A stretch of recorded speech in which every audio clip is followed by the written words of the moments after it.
ពីដើមឡើយអត្តសិនវាធ្វើនយោបាយជាមួយម្នាក់នេះវាធ្វើនយោបាយជាមួយម្នាក់នេះអត្តសិនណាវាអត់ចូលឆាកនយោបាយបានទេគឺវាចាប់ផ្ដើមនយោបាយវាជាមួយនឹងចម្លងស៊ីមឿងអង់គ្លេសគេហៅចម្លងស្រីមឿងណាចម្លងស្រីមឿងនេះពីដើមឡើយកាលជំនាន់ខ្ញុំនៅថៃវាមិនទាន់ឡើងឧត្តមសេនីយ៍ទេវាជានាយទាហានវាអនុសេនីយ៍ឯកអីប៉ុណ្ណឹងអនុសេនីយ៍ឯកវាសាក់3ទេដល់ពេលខ្ញុំចាក់ចេញពីប្រទេសថៃមកអាមួយហ្នឹងវាក៏ឡើងជា brigadier បើតាមខ្ញុំចាំវា brigadier វាឡើងជាឧត្តមសេនីយ៍ត្រីអានោះវាធ្លាប់ច្បាំងនៅវៀតណាមវាទាហានក្មេងទេឈ្មោះវាចម្លងស៊ីមឿងក្រោយពីហ្នឹងវាក៏ឈ្មោះជាប់ជាចៅវាយក្រុងបាងកកហើយក្រោយមកក៏វាបង្កើតគណៈបកនយោបាយមួយកម្លាំងធរវាបង្កើតគណៈបកនយោបាយហ្នឹងតូចទេគណៈបកនយោបាយហ្នឹងតំណាងឲ្យតែមណ្ឌលបាងកកទេចំណែកឯនៅខាងក្រៅបាងកកហ្នឹងអាគណៈបករបស់អាស៊ីមឿងហ្នឹងអត់មានសញ្ញាឆ្នោតទេអត់មានសញ្ញាឆ្នោតទេណាអត់មានសញ្ញាឆ្នោតទេអាចម្លងស៊ីមឿងហ្នឹងនោះនេះមុខវានេះបើថាចង់មើលមុខវាហ្នឹងមើលឲ្យច្បាស់នេះមុខវានេះណាអត្តសិនហ្នឹងវាចាប់ផ្ដើមនយោបាយជាមួយនឹងចម្លងស៊ីមឿងវាចាប់ធ្វើនយោបាយហ្នឹងជាមួយនឹងអាចម្លងស៊ីមឿងហ្នឹងនេះគឺជាប្រវត្តិតកតងនឹងនយោបាយវាសរសេរដោយ Dukan Makago សភៅនេះដែលនិយាយក្បោះក្បាយណាក្នុងចំណោមសភៅប្រហែលជាជាង10ក្បាលខ្ញុំអានពីអាស៊ីមឿងហ្នឹងអញ្ចឹងអាស៊ីមឿងហ្នឹងណាអាស៊ីមឿងហ្នឹងអាចម្លងស៊ីមឿងហ្នឹងវាចាស់គួរសមហើយវាកើតឆ្នាំ35ណាវាធ្វើទាហាននៅក្នុងសម័យខ្ញុំចូលទៅនៅថៃសម័យហ្នឹងគឺសម័យគ្រឿងស័ក្តិសម័យនាយករដ្ឋមន្ត្រីដែលដឹកនាំដោយឧត្តមសេនីយ៍គ្រឿងស័ក្តិឆាមាណាន់សម័យគ្រឿងស័ក្តិនៅក្នុងរដ្ឋប្រហារដែលគ្រឿងស័ក្តិធ្វើផ្ដួលរដ្ឋាភិបាលថៃហើយឡើងធ្វើជានាយករដ្ឋមន្ត្រីគ្រឿងស័ក្តិឆាមាណាន់ហ្នឹងវាពឹងទៅលើចំនួនប្អូនចំនួនចលាចោមខ្លៅនៃគ្រឿងស័ក្តិឆាមាណាន់ហ្នឹងនៅក្នុងបណ្ឌិតសភាយោធាចលាចោមខ្លៅគ្រឿងស័ក្តិធ្វើរដ្ឋប្រហារដោយពឹងចំនួនប្អូនដូចខ្ញុំរៀបរាប់ពីកម្លាំងអាមាត្យអញ្ចឹងបើវាពឹងទៅលើចំនួនប្អូនទៅគេរើសពួកអាគ្រឿងស័ក្តិហ្នឹងវារើសពួកចម្លងស៊ីមឿងដែលចម្លងស៊ីមឿងហ្នឹងវាប្អូនអាគ្រឿងស័ក្តិប្រហែលជា2ចំនួនណាអញ្ចឹងក៏វាកើតគេហៅថាវាកើតបកពួកមួយឡើងនៅក្នុងសម័យទសវត្សរ៍ឆ្នាំទី80វាកើតបកពួកមួយឡើងដែលជាកម្លាំងរបស់គ្រឿងស័ក្តិឆាមាណាន់ក្នុងការដឹកនាំប្រទេសដែលគេហៅជាភាសាអង់គ្លេសថា Young Turks military clique អា Young Turks ហ្នឹងគឺទាហានប្អូនចំនួនតែចូលរួមធ្វើរដ្ឋប្រហារជាមួយអញ្ចឹងដោយសារតែគ្រឿងស័ក្តិវាឡើងធ្វើនាយករដ្ឋមន្ត្រីវាក៏ចែកលៀបឲ្យទើបចំនួនអាស៊ីមឿងហ្នឹងវាឡើងទៅជាឧត្តមសេនីយ៍ណាវាឡើងទៅជាឧត្តមសេនីយ៍ដល់ក្រោយមកណាក៏វាឈួរឈ្មោះបោះឆ្នោតជាចៅហ្វាយក្រុងបាងកកហើយក៏វាជាប្រធានធំនៃបកកម្លាំងធរហើយអាបកកម្លាំងធរហ្នឹងបកហ្នឹងតូចមួយបកហ្នឹងតូចមានតំណាងតែមណ្ឌលបាងកកទេណាមានកម្លាំងសន្លឹកឆ្នោតហ្នឹងតែនៅបាងកកទេពេលដែលវាបង្កើតអាគណៈបកកម្លាំងធរហ្នឹងនៅឆ្នាំ88វាពេលហ្នឹងអាគណៈបកហ្នឹងវាបង្កើតដំបូងវាហួសគ្រឿងស័ក្តិហើយអញ្ចឹងចម្លងស៊ីមឿងក៏វាទៅគ្រប់គ្រងមនុស្សម្នាក់ណាគ្រប់គ្រងមនុស្សម្នាក់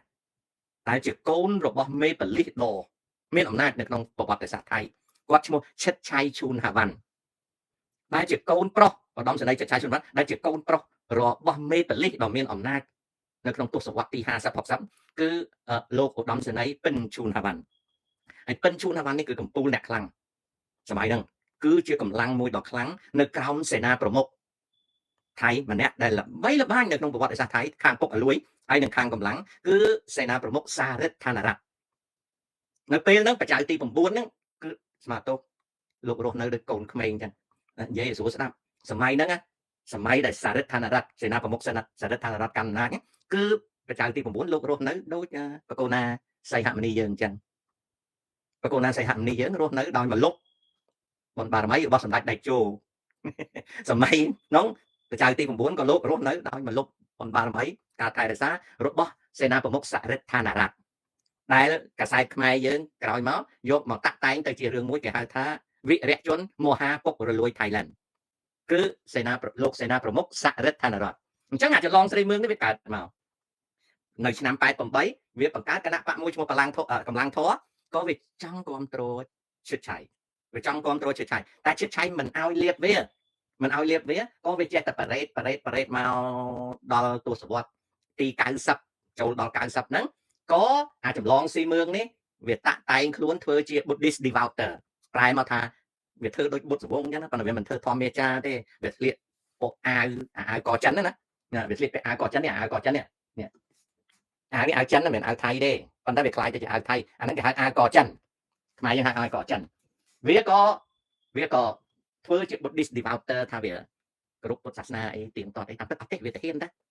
វាទាហាននេះកាលតែវានៅធ្វើទាហានវាសាហាវដូចគ្នាទៅធម្មតាវាទៅវាយនៅវៀតណាមឯណាដល់ពេលហ្នឹងក៏វាទៅតាក់ទងនឹងចលនាមួយដែលដឹកនាំដោយគ្រូបង្រៀនម្នាក់ចលនាហ្នឹងឈ្មោះថាសន្តិអាសោកណាសន្តិអាសោកហ្នឹងក្រោយមកក៏คล้ายទៅជាចលនាពុទ្ធសាសនាមួយដែលព្រះសង្ឃអត់គ្រងស្បង់ចៃវរលឿងទេពីដើមគ្រងស្បង់ចៃវរលឿងប៉ុន្តែព្រះរាជាគណៈថៃឡែនសមាគមមហាថេរៈគេប្រើអធិបុលរបស់គេបំផ្លាញសន្តិអាសោកអញ្ចឹងក៏តុលាការកាត់ទៅសន្តិអាសោកអត់អាចគ្រងស្បង់ចៃវរលឿងទេអញ្ចឹងសន្តិអាសោកហ្នឹងក៏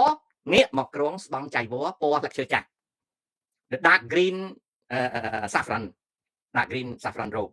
ដើម្បីអីដើម្បីឲ្យរាជាគណៈនៃសមាគមមហាថេរៈថៃឡង់ប្រកាសថា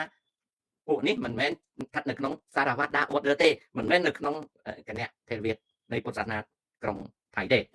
បានវាកើតអាសន្តិអាសោកហ្នឹងមកហើយអាស៊ីមឿងនេះក៏ធ្វើជាអ្នកសមាធិជាអ្នកប្រតិបត្តិពុទ្ធសាសនាក្រោយមកមនុស្សក៏ជឿថាវាហ្នឹងកាន់សិល5ចាំសិល8អីដូចពុទ្ធវង្សណាគ្រាន់តែថាខុសគ្នាអានេះវាយកអាជីពជាអ្នកនយោបាយពុទ្ធវង្សយកអាជីពជាធម្មមេចាវាស្តៀងគ្នាហ្នឹងដល់ឆ្នាំ1996ពេលហ្នឹងនៅក្នុងក្មេងៗចៅស្គាល់ថាវាជាសម័យកាល IMF យល់ថាវាជាសម័យកាល IMF គឺប្រទេសថៃឡែនហ្នឹងក្រោមនាយករដ្ឋមន្ត្រីអាមួយហ្នឹងច្បាយខ្ញុំទេអានោះណាឧត្តមសេនីយ៍ចិត្តឆៃច្រឡំឧត្តមសេនីយ៍ចៅវលិតយងឆៃយុទ្ធណាអាចៅវលិតណាអានោះចឹងសុតប៉ុន្តែអានោះអូយវាខ្លាយទៅជាកំពូលអ្នកមានសម្បត្តិណាស់អានោះហើយតែវាមានហ្នឹងមានមកពីអីមានដោយសារគុណកមែនហ្នឹងណាបើអត់មានកមែនហ្នឹងទេអត់មានខ្មែរទេណាអាឈិតឆៃមិនមានដល់ប៉ុណ្្នឹងទេប៉ុន្តែអាឈិតឆៃវាមានណាឈិតឆៃមានណាវាមានដែរវាមានដោយសារខ្មែរណាខ្ញុំនិយាយប៉ុណ្្នឹងចុះណាខ្ញុំប្រាប់ណាដបងទាំងផ្ទាល់ខ្មែរក្រហមឲ្យទៅអាឈិតឆៃទាំងផ្ទាល់ដបងខ្មែរក្រហមឲ្យអ្នកដែលផ្ដល់ឲ្យទៅថៃប្រើប្រាស់ថៃដើម្បីយកធ្វើកិច្ចការរបស់គេតាមតុនដែរហ្នឹងគឺខ្មែរក្រហមដែរបាទហើយចំនួនហ្នឹងដីនៅភូមិភាគខាងបៃលិនហ្នឹងគឺជាមហាត្បូងណាពេលហ្នឹងត្បូងបាំណាពីព្រោះពីដើមឡើយអាជីវកម្មរ៉ែត្បូងនៅកម្ពុជាភាគខាងលិចប្រទេសមិនធ្វើធំៗទេម៉ែទាំងផ្ទាល់ស្មាទោសសឹងតែនិយាយថាប៉ោតណាប៉ោតប្រេងកាតណាប៉ោតប្រេងកាតណាអា kerosene can ធំណាសឹងតែប៉ោតហើយក៏វាយកទៅឲ្យសៀមនៅកញ្ចនបុរីណាកញ្ចនបុរីនៅកញ្ចនបុរីហើយគេវាយត្បូងហ្នឹងគេអត់ដាក់ថា Island Ruby ទេគេដាក់ថាកញ្ចនបុរី Ruby ណាគេហៅថាត្បូងក្រហមណាកាញ់ចនៈបុរីគេហៅថាត្បូងក្រហមកញ្ចនបុរីគេអត់ថាត្បូងក្រហម Thailand ទេ they don't sell it as a Thailand ruby but they sell it as a កញ្ចនបុរីបើយើងទៅ website យើងដឹងហើយថាត្បូងដែលល្បីជាងគេនៅអាស៊ីអាគ្នេយ៍គឺកញ្ចនបុរីក៏ប៉ុន្តែកញ្ចនបុរីវាអត់មានត្បូងច្រើនទេវាអស់ហើយព្រោះថៃវាជីកអស់ហើយត្បូងដែលលក់ក្រោមស្លាកកញ្ចនបុរីគឺ Burma ruby ហើយពីដើមវា Cambodia ruby ណាដល់ពេលហ្នឹង96ហ្នឹងវាកើតគេហៅថាយុគសម័យ IMF តែរឿងហ្នឹងខ្ញុំអាចនិយាយឲ្យមួយភាគពីរភាគឲ្យស្ដាប់អំពីមូលហេតុនៃវិបត្តិសេដ្ឋកិច្ចហិរញ្ញវត្ថុឆ្នាំ96គេហៅថាសម័យ Asian Financial Crisis of 1996តែខ្ញុំអត់លើកមកនិយាយពេលនេះទេខ្ញុំរងអាហ្នឹងទៅក៏អាចៅវលិតហ្នឹងវាឡើងធ្វើនាយករដ្ឋមន្ត្រីវាពឹងឲ្យម៉ាឡេស៊ីមហាធាកាលហ្នឹងវាពឹងម៉ាឡេស៊ីវាពឹងសិង្ហបុរីវាពឹងខ្លាំងណាស់ដើម្បីទប់ជ្រែងថៃឡែនក៏ប៉ុន្តែ currency speculator ណាតែប្រែជាភាសាខ្មែរគេហៅអ្នកវាយតម្លៃសាច់ប្រាក់នៅក្នុងទីផ្សារកណ្ដាស់ប្រាក់វាវាយថៃឡង់ខ្លាំងមែនទែនដោយសារតែថៃឡង់ធនាគារថៃហ្នឹងក្បាលបញ្ជីវាអតិផរណាខ្វះខាតខាងសាច់ប្រាក់តម្កល់ហើយនៅពេលណានៅពេលហ្នឹងនៅពេលដែលវា financial speculator ហ្នឹងវាធ្វើការវាយប្រហារទៅលើរូបិយប័ណ្ណថៃខ្លាំងចៅវលិតហ្នឹងគាត់ឡើងគាត់មានគំនិតមួយចង់ធ្វើជានាយករដ្ឋមន្ត្រីឲ្យបានពេញអង្គតែគាត់ពឹងម៉ាឡេស៊ីឲ្យជួយផងគាត់ពឹងសិង្ហបុរីឲ្យជួយផងសិង្ហបុរីក៏គេសន្យាជួយម៉ាឡេស៊ីក៏គេសន្យាជួយក៏ប៉ុន្តែ speculator currency speculator វាវាយខ្លាំងមែនទែនដល់វាវាយខ្លាំងមែនទែនពេលហ្នឹងអំណាចចវាយមួយចវាយតូចមួយអំណាចចវាយតូចមួយគឺជាប់សរោះនេះអាហ្នឹងវាជាគណៈកម្មការចវាយតូចមួយវាក៏ប្រាប់ទៅសិង្ហបុរីថាឈប់ជួយថៃឈប់ជួយចៅវលិតកុំជួយបើនៅតែជួយទេមុខព្រួញរបស់ speculator នឹងវាយសិង្ហបុរីហើយសិង្ហបុរីទោះបីយ៉ាងណាដែរទប់អត់ជាប់តែវាយឲ្យលាយដូចគ្នាអញ្ចឹងសិង្ហបុរីក៏ឈប់ផ្ដល់ជំនួយឲ្យក៏កម្លាំង speculator វាយម៉ាឡេស៊ីដួលពេលហ្នឹងវាយម៉ាឡេស៊ីដួលអាចៅវលិតក៏វាទប់អត់ជាប់ដួលទើប Thailand ធ្លាក់ទៅក្នុងកម្មវិធី bail out របស់ IMF នៅក្នុងហ្នឹងមានសភៅមួយនិយាយអំពីអាថ៌កំបាំងហ្នឹងគឺសភៅនេះ The Thaksinization of Thailand ណាអូខេស្អីទៅសភៅនេះ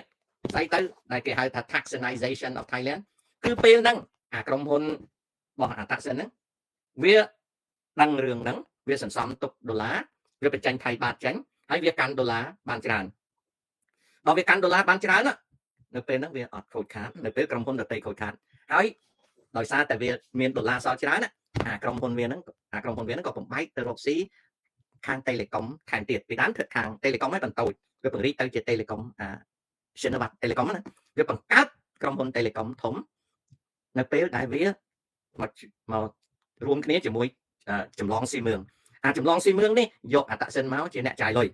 ធម្មតាអ្នកនយោបាយតែមានអមដូចគណៈបកប្រជាជនមានគិតមេងមានជីបម៉ុងលីយ៉ុងផាត់អីណាអុកញ៉ាទាំងអស់ហ្នឹងវាជាសម្បុកលុយតែឧបត្ថម្ភគណៈបកប្រជាជនគឺឧបត្ថម្ភលោកហ៊ុនសែនក្នុងការកាន់អំណាចរបស់គាត់របៀបដែលកើតឡើងនៅកម្ពុជាបច្ចុប្បន្ននេះគឺចម្លងពីថៃមកហើយហ៊ុនសែនគាត់មិនមែនរាប់អានតែអុកញ៉ាហ្នឹងទេគាត់រាប់អានកំពូលសេដ្ឋីនៅម៉ាឡេរហូតដល់គាត់រាប់អានអាថាក់សិនគាត់ក៏រាប់អានសុលតង់អីជាដើមឡាក់ពីព្រោះមេដឹកនាំប្រទេសមួយហ្នឹងគេយកគំរូតាមថៃទេតែខ្ញុំនិយាយលេងទៅគេហៅថាការកាន់អំណាចបែបថៃតែដល់ឥឡូវឆ្លោះគ្នាទៅវាទៅជាបែបពីរតាមពិតវាយកអំណាចយកគំរូតាមប៉ឥណ្ឌូចិនសម្ព័ន្ធឥណ្ឌូចិនហ្នឹងពេលកែឈ្មោះការនយោបាយយកតាមថៃអញ្ចឹងហើយបានជានៅប្រទេសកម្ពុជាយើងវាមានគេហៅអីគណៈអភិបាលស្រុកគណៈអភិបាលឃុំសង្កាត់គណៈអភិបាលខេត្តគណៈនេះអានឹងយកតាមយកបលាយកាត់ថៃហើយនឹងកុម្មុយនីសអីកុម្មុយនីសពីដើមគេហៅថាគណៈគេហៅថាគណៈប្រជាជនបដិវត្តស្រុកគណៈប្រជាជនបដិវត្តខេត្តដល់ឥឡូវហ្នឹងគេលុប CPP គេលុបខ្លួនគេឈប់ធ្វើកុម្មុយនីសទៅគេយកគណៈស្រុកគណៈខេត្តគណៈឃុំហ្នឹងតាមថៃបានជាស្អីដែលធ្វើនៅប្រទេសថៃឡើយហ្នឹងគេថាបែបស្អីដែលធ្វើនៅប្រទេសកម្ពុជាហ្នឹងគឺគេហៅថាការចាត់តាំងរដ្ឋបាលបែបថៃបានជាអធិបុលថៃនេះវាជះមកលើកម្ពុជារហូតដល់ស៊ីត្រីអាំងបើមិនបានបែបថៃទេច្រំវាមិនបានធ្វើអីក៏ដូចថៃដែរសម្លៀកបំពាក់អីរហូតដល់ស្ដាច់កូនស្ដាច់អីស្លៀកពាក់ក៏យកតាមថៃមកយាដកខ្ញីអីតាំងពីវប្បធម៌ខ្ទើយអីក៏យកតាមថៃដែរបានជាថៃហ្នឹងវាមើលងាយកម្ពុជាណាវាមើលងាយថាស្អីក៏យករបស់វាដែរណាហើយក៏វាដាក់ឈ្មោះកម្ពុជាថាទឹកដីមនុស្សលួចគេណាចង់នៅមិននៅធ្វើសង្គ្រាមតាមថៃណានៅមិននៅបដាល់ណាទៅតវ៉ាមិនកើតទៅបង្កើតក្បាច់ខ្មែរបង្កើតយកមនុស្សហាត់គីដូមកបង្កើតទៅជារបស់កតោអាហ្នឹងអញ្ចឹងហើយតែខ្ញុំនិយាយប្រវត្តិសាស្ត្រវាប៉ះពាល់ណាត្រឡប់មកតាក់សិនហ្នឹងវិញយកមកដល់ឆ្នាំ2001តាក់សិនហ្នឹងក៏វាឡើងធ្វើនាយករដ្ឋមន្ត្រីខ្ញុំចាំបានថានៅពេលដែលវាឡើងធ្វើនាយករដ្ឋមន្ត្រីហ្នឹងគេដាក់ក្របបែកនៅក្នុងកៅអីយន្តហោះក្របបែកទូចមួយគេដាក់ក្របបែកក្នុងកៅអីយន្តហោះហ្នឹងមិនមែនគោលដៅទៅប្រហារវាទេតែជាបំរាមហាមវាគេដាក់ក្របបែកឲ្យដឹងថាគេដាក់វាជាមុខសញ្ញាហើយក៏វាបន្តធ្វើនាយករដ្ឋមន្ត្រីទៅ នៅពេលដែលវាបន្តធ្វើនយោបាយរដ្ឋមន្ត្រីអត្តសិនវាឆ្លាតវាក៏បង្កើតនយោបាយមួយដែលភាសាអង់គ្លេសគេហៅថា populist policy ណានយោបាយសង្គមប្រជានិយមវាបង្កើតនយោបាយមួយហៅថាជា populist policy ហៅថា populism ដែលខ្ញុំប្រែថានយោបាយសង្គមប្រជានិយមហើយអានយោបាយនោះលោកហ៊ុនសែនសប្ងៃក៏គាត់ធ្វើហ៊ុនម៉ាណែតក៏ធ្វើណាគាត់ធ្វើពួកកុម្មុយនីសក៏ធ្វើណានយោបាយនេះគេហៅថា populism ហើយស្អីទៅនយោបាយ populism ណាស្អីទៅនយោបាយ populism គឺគេបង្កើតនៅកម្មវិធីរបស់រដ្ឋឲ្យប្រជាជននៅតាមខេត្តជនបទហ្នឹងចូលចិត្តហើយគិតថានងគឺជាកម្មវិធីដែលប្រទេសជាតិរបស់ខ្លួនគួរធ្វើឧទាហរណ៍30បាតមើលជំងឺណាបាទដូច welfare អញ្ចឹងណា30បាតមើលជំងឺបានអូខេ30បាតមើលជំងឺបានរាជការមានកម្មវិធីទិញផលិតផលកសិកម្មនៅពេលដែលធ្លាក់ចុះណាបង្កើតនៅកម្មវិធីសង្កាត់មួយឬភូមិមួយផលិតផលមួយអីជាដើមឡាបង្កើតនៅកម្មវិធីជំនួយឧបករណ៍កសិកម្មបង្កើត micro អន្តទានដែលរដ្ឋគាំពែអីជាដើមរបស់អស់ហ្នឹងគេហៅថា populism បាទដែលរបស់អស់ហ្នឹងនៅប្រទេសជឿនលឿនដូចនៅយុរ៉ុបគេហៅថា social welfare state ដូចនៅយុរ៉ុបអីគេធ្វើតាំងពីអគ្គិសនីគេធ្វើតាំងពីឧស្ម័នប្រើប្រាស់គេធ្វើតាំងពីទូរស័ព្ទអ៊ីនធឺណិតអីរបស់អស់ហ្នឹងវាជា populism ប្រែថានយោបាយសង្គមប្រជានិយមបាទសង្គមប្រជានិយមពេលហ្នឹងគណៈបកថៃរកថៃហើយនឹងថាក់សិនគឺល្បីណាស់ប្រជាជនថៃចូលចិត្តខ្លាំងណាស់ហើយកម្ពុជាដែលបង្កើតអីសបអីហ្នឹងយកតាមថៃបង្កើតភូមិមួយផលិតផលមួយយកតាមថៃសិតតែយកតាមថៃទេដល់ពេលបង្កើតអាហ្នឹងមកថាក់សិនវាល្បីខ្លាំងណាស់ប្រជាជនថៃទីបសប្រជាជនថៃហ្នឹងក៏សប្បាយចិត្តរីករាយមិនដែលធ្លាប់បានទទួលនៅការយកចិត្តទុកដាក់របៀបដូចនេះពីគណៈបកប្រជាធិបតេយ្យទេមិនដែលពួកប្រជាធិបតេយ្យអត់ដែលបានជួយអញ្ចឹងទេដល់អញ្ចឹងទៅនៅក្នុងវេទិកានយោបាយនៃប្រទេសថៃគណៈបកថៃរកថៃស៊ីដាច់ហ្មងបានដាច់ហ្មងសួរថាតើនយោបាយរបស់ថាក់សិនល្អមែនទេចម្លើយថាល្អ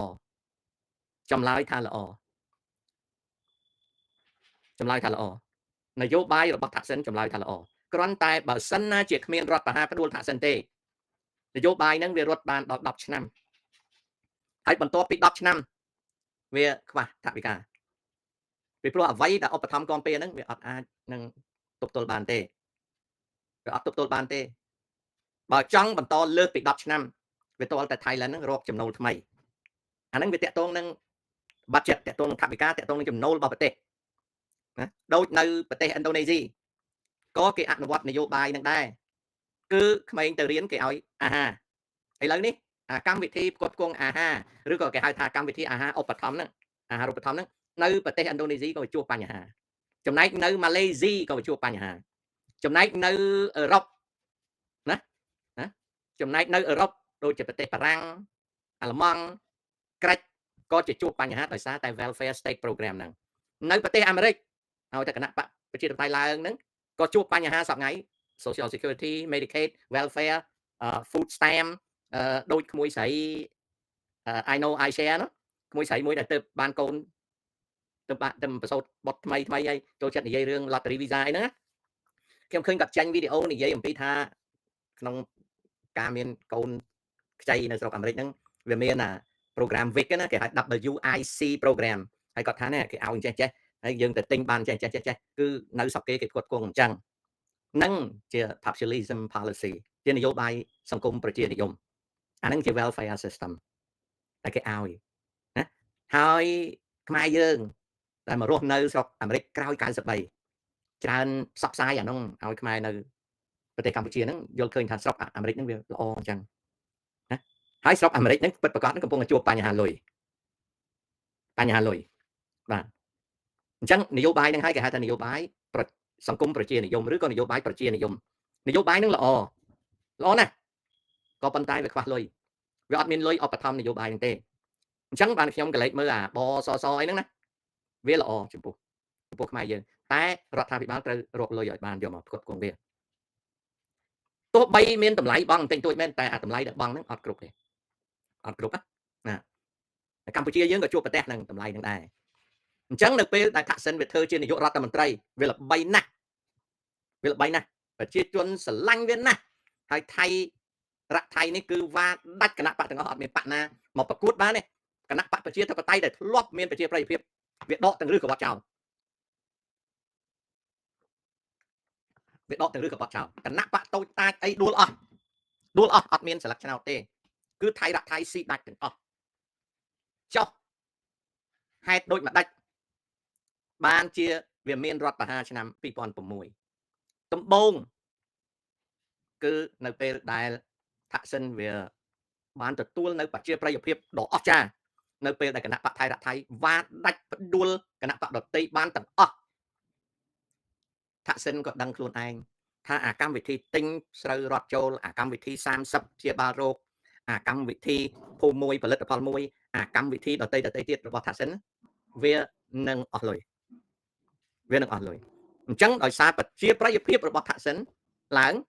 ថាក់សិនយកប្រជាប្រិយភាពនោះធ្វើជាសម្ពុតការពារខ្លួនហើយក៏ពង្រីកមុខរបររបស់ឈិនវត្តដោយគាត់ជានាយករដ្ឋមន្ត្រីគាត់ពង្រីកមុខរបរគ្រួសារគាត់នៅពេលដែលគាត់ពង្រីកមុខរបរគ្រួសារគាត់ហ្នឹងគាត់ត្រូវចាក់រឹសដើម្បីការពារផលប្រយោជន៍របស់គាត់ដោយគាត់ធ្វើការផ្លាស់ប្ដូរទាហានគាត់ដឹងថាប្រទេសថៃឡែនហ្នឹងទាហានវាមានអំណាចណាស់អញ្ចឹងគាត់ការពារកុំឲ្យគេផ្ដួលគាត់បានគាត់ដាក់បងប្អូនថ្លៃគាត់អីហ្នឹងហើយនឹងបកពួកគាត់ពីបណ្ឌិតសភាតាមរួតហ្នឹងគាត់តម្លើងបនស័កឲ្យកាន់តាមរួតហើយមួយចំនួនដែលគាត់ស្គាល់បកពួកគាត់នៅកងទ័ពគាត់ពន្លឿនការតម្លើងបនស័ក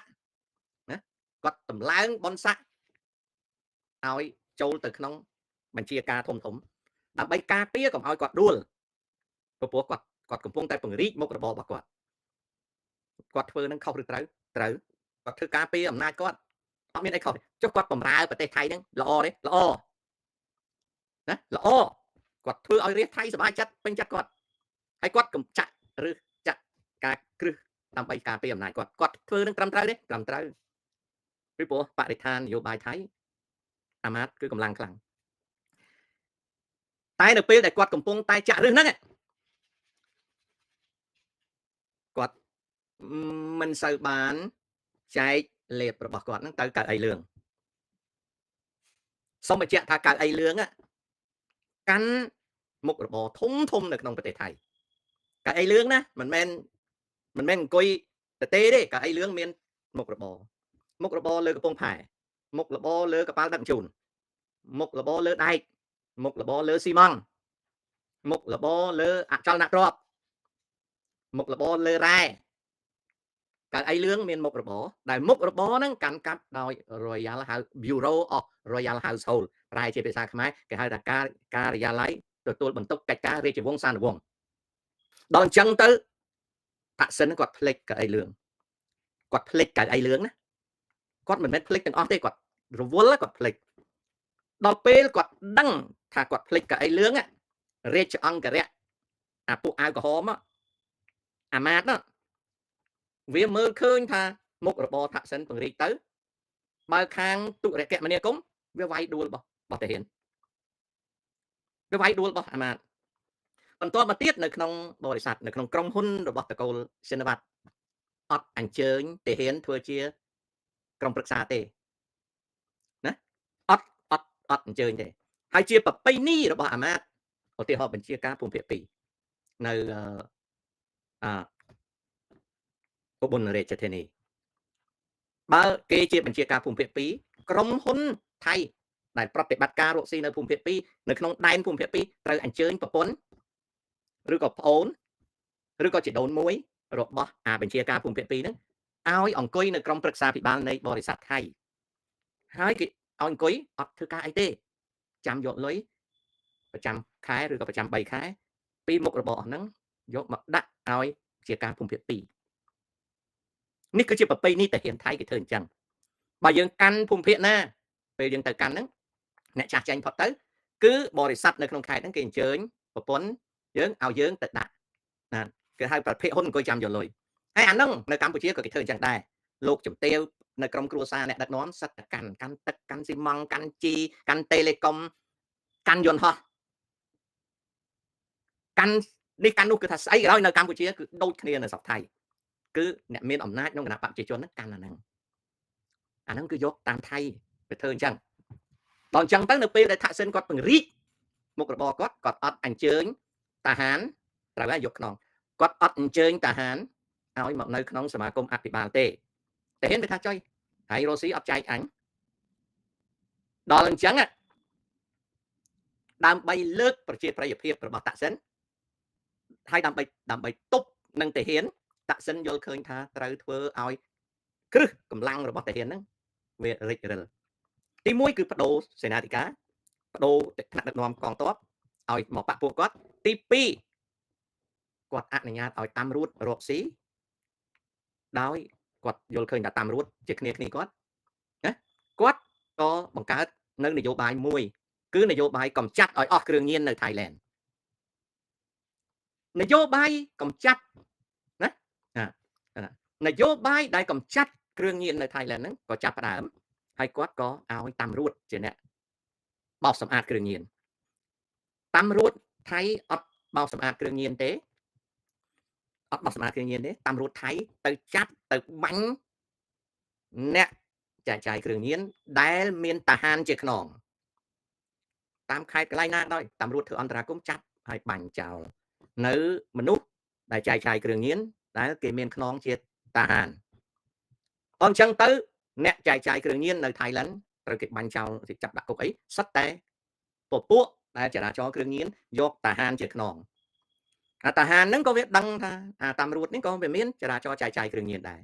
អញ្ចឹងក៏ដល់តាមរួតហ្នឹងទៅបាញ់ទៅចាប់វាញ៉ៃទៅវាខូចមុខរបររកស៊ីរបស់វាហើយវាក៏លេចមើលទៅតាក់សិនកំពុងតែលេងល្បែងហ្នឹងវាក៏ទៅបំផ្ទុះក្របបែកនៅភាគខាងត្បូងវាបាញ់ប៉ូប៉ូលីស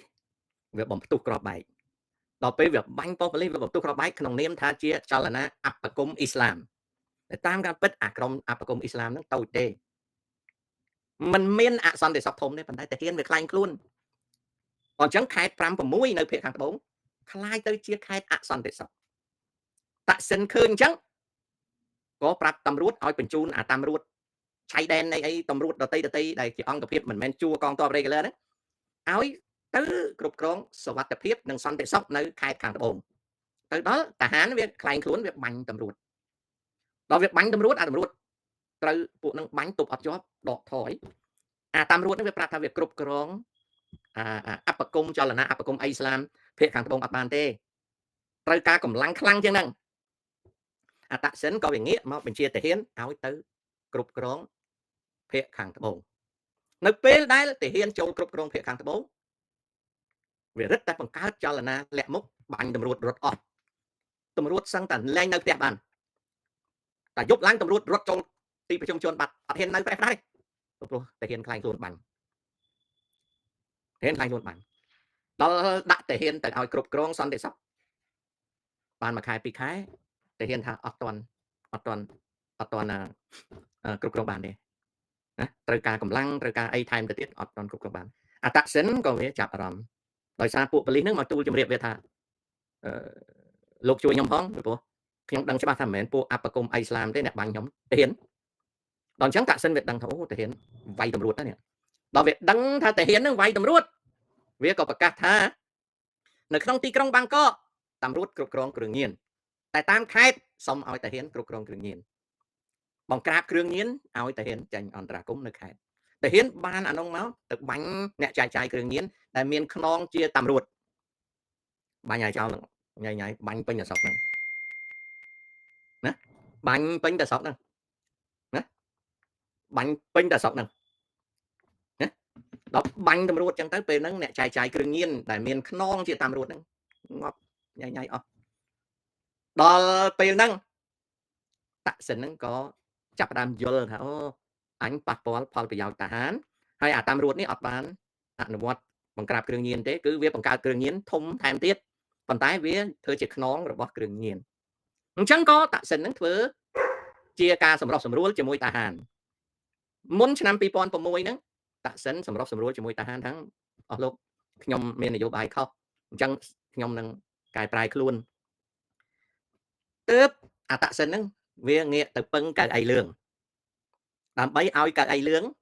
ធ្វើជាអាជ្ញាកណ្ដាលសម្របសម្រួលអាមាត្យជាមួយនឹងវាយៈកាលវាឡើងធ្វើនាយករដ្ឋមន្ត្រីវាភ្លេចកៅអីលឿងដល់ពេលវាមានរឿងវាទៅពឹងកៅអីលឿងគេក្រាបបង្គំទូនព្រះករុណាថ្លៃវិសេសសម្ដេចព្រះចៅឲ្យជួយរៀបចំអាមាត្យនឹងវាអញ្ចឹងដើម្បីវាលួងលោមកៅអីលឿងអតសិនវាបង្កើតគេហៅថាស្អីទេគេហៅថាពិធីកញ្ចនៈពិស័យអញ្ចឹងហើយណាព្រះរាជពិធីកញ្ចនៈពិស័យអញ្ចឹងហើយអាហ្នឹងគេហៅអញ្ចឹងកញ្ចនៈពិសេសមកពីពាក្យខ្មែរថាកាចនៈពិស័យឬក៏មារកពិស័យទេខ្ញុំមិនចាំច្បាស់ទេបើមិនកាចនៈពិស័យទេវាមារកពិស័យមារកពិស័យបើមិនមារកពិស័យទេអាចតែចរណៃពិស័យអីចឹងណាហើយស្អីទៅអាកញ្ចនៈពិស័យហ្នឹងគឺជាការរំលឹកខួបក្រងសេរីរាជសម្បត្តិរបស់ព្រះចៅទី9អញ្ចឹងអតសុនវាជះលុយទៅរៀបក្បួននៅទន្លេចៅភយ៉ាអីសោកគ្រប់អូយវាជះលុយសម្បំណាស់ដើម្បីរៀបពិធីគម្រប់ខួបសោយសេរីរាជសម្បត្តិរបស់ព្រះចៅវារៀបសម្បំណាស់តែព្រះចៅលោកមិនសពព្រះរាជហឫទ័យទេពីព្រោះអាមាត្យបានទូលលោកថាអតសិននេះវាបង្ើយកន្តើយនឹងកៅអីលឿងអញ្ចឹងទី9លោកអត់អបប្រហែលទេលោកនៅស្ងៀមតែអតសិននោះខំជះលុយទៅដើម្បីពឹងកៅអីលឿងក្រោយមកក៏កញ្ចនៈពិស័យនឹងកើតឡើងមកអតសិនក៏វាសង្ឃឹមថាវាអាចបំពេញចិត្តកៅអីលឿងអាចនឹងឲ្យបនបារមីដើម្បីវាសម្របសម្រួលជាមួយអាមាត្យក៏ចាញ់ល្បិចមួយថាពេញចិត្តណាស់ដែលនាយករដ្ឋមន្ត្រីធ្វើកិច្ចការហ្នឹងហើយក៏សុខចិត្តសុខសប្បាយជាមួយនាយករដ្ឋមន្ត្រីហើយអតសិនក៏វាសប្បាយចិត្តក៏វានឹកឃើញថាគ្រោះថ្នាក់ពីทหารវាទប់ទល់បានក៏វាមកប្រជុំអង្គការសហប្រជាជាតិគ្រាន់តែចាញ់មកភ្លាមគេធ្វើរដ្ឋប្រហារបណ្ដោយทหารបោកវាឲ្យទុកចិត្តដល់វាចាញ់មកណាทหารបោកវាឲ្យទុកចិត្តហើយដល់អតសិនវាមកអង្គការសហប្រជាជាតិทหารធ្វើរដ្ឋប្រហារហើយដើម្បីធ្វើរដ្ឋប្រហារឲ្យលយមែនតើគឺយកហេតុថាតម្រួតបានបង្ក្រាបថៃមូស្លឹមនៅខេត្តខាងត្បូងឲ្យឈឺចាប់អញ្ចឹងនៅពេលដែលគេឲ្យដឹកនាំរដ្ឋប្រហារគេឲ្យឧត្តមសេនីយ៍ដែលកាន់សាសនាអ៊ីស្លាមម្នាក់ធ្វើជាមេតាមពិតឧត្តមសេនីយ៍ហ្នឹងមិនមែនជាអ្នកធ្វើរដ្ឋប្រហារទេអាមាត្យគេរៀបឲ្យឧត្តមសេនីយ៍ហ្នឹងធ្វើជាមេផ្ដួលអតសិន2006នៅពេលអតសិនវាមកអង្គការសហប្រជាជាតិបងប្អូនស្ដាប់តើនេះរឿងនេះខ្ញុំនិយាយថ្ងៃក្រោយនិយាយទៀតបានជានយោបាយអតសិនហ្នឹងវាទៅអញ្ចឹងគឺគេនិយាយថាអតសិននេះធ្វើឲ្យខេត្ត6ហ្នឹងចលាចលដោយនយោបាយនឹងទី1ទី2ក្រោយមកគេចោទអតសិនថាបានលក់ក្រុមហ៊ុន Telecom របស់វាឲ្យសិង្ហបុរីហើយប្រព្រឹត្តអំពើពុករលួយដល់ពេលអតសិនវាចាញ់មកវាឲ្យយើងលាក់ប្អូនវាហ្នឹងថ្វាយដីច្រើនពាន់រៃណាដីដែលខ្លាញ់មែនទែនថ្វាយទៅកៅអីលឿងថ្វាយច្រើនពាន់រៃណាតែទោះបីថ្វាយយ៉ាងណាក៏ដោយក៏កៅអីលឿងមិនជួយវាទេពីព្រោះវាជាមនុស្សអកតញ្ញូមនុស្សដែលអត់ស្គាល់កៅអីលឿងនៅពេលដែលវាបង្រីកកិច្ចការរស់ស៊ីរបស់វាបានប៉ះដល់កៅអីលឿងវាអត់ដឹងថាប៉ះទេពីព្រោះវានឹកឃើញថាវាអត់បានទៅប៉ះកៅអីលឿងតែវាប៉ះពាល់ដល់មុខរបររបស់ Royal Household គេហៅថាព្រះរាជទ្រព្យណាអូខេគេហៅថាព្រះរាជទ្រព្យនៃព្រះករុណាសម្ដេចព្រះចៅយូហួរណាព្រះរាជទ្រព្យគឺនៅពេញប្រទេសថៃឡែនអញ្ចឹងហើយបានកៅអីលឿងគាត់មាន 36,000 លានណាមកពីគាត់មាន income គាត់មានប្រាក់ចំណូលគាត់ណាដល់មកចូលដល់កៅអីលឿងសប្តាហ៍ថ្ងៃ10គឺទទួលគ្រប់គ្រាន់ប្រាក់មួយចំនួនច្បាយកាន់កាប់នៅអាល្លឺម៉ង់អញ្ចឹងហើយនៅពេលដែលច្បាយប្រាប់ថាទី10កុំនាំស្រីមកដេកនៅអាល្លឺម៉ង់យូរពេកត្រូវទៅគ្រប់គ្រងកិច្ចការ ទី10ស្ដាប់បានទី10ស្ដាប់បានទី10ទៅទើបទី10អត់នាំព្រះស្រីស្រឹងគេបរិវារដាក់កប៉ាល់ហោះមកឃើញទេទោះបីទី10យ៉ាងម៉េចក៏គណៈកម្មការយោបាយប្រាប់ទៅវិញទី10មិនដឹងថាយោបាយក៏ដោយប៉ុន្តែត្រូវតែទៅវិញហើយមិនបានគេបញ្ជូនទី10ឲ្យទៅវិញឈប់ឲ្យមកដេកព្រោះសម័យកូវីដណាទី10រត់មកដេកនៅល្មងត្រូវតែស្ដាប់យោបាយចុចនេះក្រុមប្រឹក្សារបស់ព្រះរាជបរិពារគឺទូលថ្វាយថាកិច្ចការទៅធ្វើអញ្ចឹងបានទៅវិញដល់ទៅវិញទៅកៅអី10លោកពឹងលើមហាក្សត្រត្រិយានីព្រោះនៅក្នុងបណ្ដារាជថៃប្រជាប្រិយភាពនៃមហាក្សត្រត្រិយានីឡើងខ្លាំងណាស់មុខពនាងស្អាតញញឹមហើយទៅក៏ក្រុមអាមាត្យហ្នឹងរាជអង្គរៈហ្នឹងគេផ្សាយរឿងមួយថាសេរីរាជសម្បត្តិទី10ហ្នឹងគឺមានហ្វុងស៊ុយគេហៅថាព្រះរាជាមង្គលណាខ្មែរយើងគេហៅរាជមង្គលដល់ខ្ពង់ខ្ពស់ដោយសារមហារាជិនីព្រះអង្គគង់ប្រថាប់ជាព្រះរាជអគ្គមហេសីនៃសេរីរាជសម្បត្តិរបស់ព្រះចៅទី10ជាហ្វុងស៊ុយធំជារាជមង្គលជាព្រះរាជមង្គលធំប្រជាជនថៃរឹតតែស្រឡាញ់បានជាទី10ហ្នឹងក៏ពេញចិត្តហ្នឹងចឹងហើយបានពេលឡើងសោយរាជភ្លាមហ្នឹងមានទី2គេហៅថាព្រះរាជជាទី2ខ្មែរថាទី2ហ្នឹងគឺប្រពន្ធបន្ទាប់នាងមួយហ្នឹងវាមិនសូវសប្បាយចិត្តនឹងមហាក្សត្រយ៉ានីក៏វារឹងត្អឹងបច្ចៅបកតំណែងវាចោលតែក្រោយមកបច្ចៅក៏តម្លើងតំណែងវិញហើយឲ្យវាគោរពប៉ុន្តែឥឡូវហ្នឹងដូចអត់ឃើញទេអត់ឃើញនាងហ្នឹងទេក៏ប្រជារាស្ត្រថៃសប្តាហ៍ហ្នឹងដែលសបាយដែលអបអរគោរពប្រតិបត្តិកៅអីលឿងហ្នឹងគឺជឿថាព្រះរាជមង្គលស្ថិតនៅលើព្រះមហាក្សត្រត្រិយានីណាប៉ុន្តែរឿងកៅអីលឿងខ្ញុំអត់ចង់និយាយទេរឿងកៅអីលឿងខ្ញុំនិយាយតិចតួចចំណែកកៅអីលឿងហ្នឹងតាំងពីយត់ហ្វាចលាលោកណាណាងខ្លាវអីយត់ហ្វាចលាលោកលើឡាននុផាឡៃណាងខ្លាវមកកត់ខ្លាវចលាចំខ្លាវវិជីរាវុធប្រាចាទីប៉ុកអនន្តមហេដុនភូមិពលអដុលដៃជារហូតដល់វជ្រលង្កនេះម៉ាសេរី10រាជហ្នឹងខ្ញុំនិយាយឲ្យស្ដាប់បានទាំងអស់គឺខ្ញុំធ្វើការរៀនសូត្រសិក្សាដែរខ្ញុំនិយាយបានទាំងអស់ណាហើយដូចជាខ្មែរយើងអីមកផ្សាយអីថាសៀមប្រើភាសាខ្មែរនៅក្នុងវាំងអីខ្ញុំបញ្យល់បានទាំងអស់អានោះនៅក្នុងជាពិសេសនៅក្នុងរាជការទី4នៅក្នុងរាជការទី4របស់រាជវង្សរតនកោសិនខ្ញុំសិក្សាច្រើនរឿងហ្នឹងចង់ដឹងតាំងពីរឿងរ៉ាវអីសពគ្រប់រហូតដល់ឆ្នាំ1932ដែលមានការបះបោរក្រោយបដិវត្តហើយមានការបះបោរមួយទៀតតែរឿងហ្នឹងចាំនិយាយលេងឲ្យស្ដាប់ខ្ញុំកំពុងតែតាក់តែងខ្ញុំចង់ធ្វើ slide ឲ្យអញ្ចឹងប៉ុន្តែវាអត់មានពេលកុំអីខ្ញុំធ្វើ slide ប្រចាំងឲ្យមើលអញ្ចឹងហើយណាមួយទៅរូបភាពដែលខ្ញុំយកមកប្រើប្រាស់ហ្នឹងវា copyright វាមានរក្សាសិទ្ធិអញ្ចឹងទៅខ្ញុំបង្ហាញរូបអីទៅគេផាកខ្ញុំណាព្រោះឥឡូវនេះ digital copyright វាខ្លាំងណាស់នៅស្រុកអាមេរិកនេះវាខ្លាំងណាស់យើងបង្ហាញរូបអីបងប្អូនឃើញខ្ញុំដាក់តែរូបខ្ញុំនៅក្រៅពីព្រោះដាក់ផ្លេសផ្ដាស់គេផាកណាគេផាកណាដាក់ផ្លេសផ្ដាស់វាមាន copyright claim ណាបាទអញ្ចឹងនិយាយមកវគ្គហ្នឹងគាត់និយាយមកវគ្គហ្នឹងអញ្ចឹងរឿងថៃហ្នឹង